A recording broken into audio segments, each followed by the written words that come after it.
سب سے بڑی یہ عزت، یہ ٹوپی، یہ اجر مجھے پہنائی میں ان کی، اور میں نے جو سندھ میں محرومی دیکھی ہے کیونکہ میں سندھ کبھی نہیں آیا اور میرا رشتہ قریبی یہاں سے سندھ کے ساتھ میں جانتا نہیں تھا سندھ کے مسائل کو. جو میں نے مسائل دیکھے ہیں، پولیس کے مسائل دیکھے ہیں، تنخواہیں کم ہیں، پروموشن نہیں ہو رہی، یہاں پہ جو بھوک افلاس ہے، پانی کی کمی ہے، ہیلتھ کے مسائل ہیں، ایجوکیشن کے مسائل ہیں.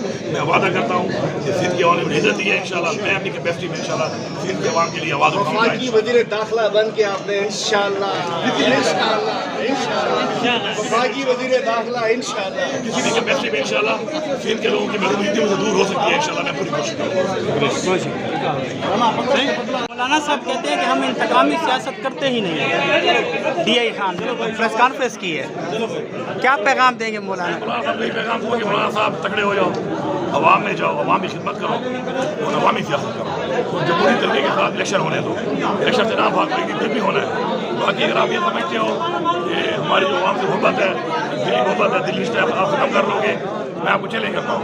میں اگر جیل میں بھی ہوا انشاءاللہ تو آپ کی پہلے کی طرف پھر زمانت ہم کہتے ہیں یقین کے ساتھ، ایمان کے ساتھ، عمران خان کے ساتھ، عمران خان کا ساتھ دیں. عمران خان انشاءاللہ اس ملک میں وہ نظام رہے گا جو نظام بے بس نہیں ہوگا. اور انشاءاللہ آئین کے تحفظ کے لیے ہم ہر حد تک جائیں گے انشاءاللہ.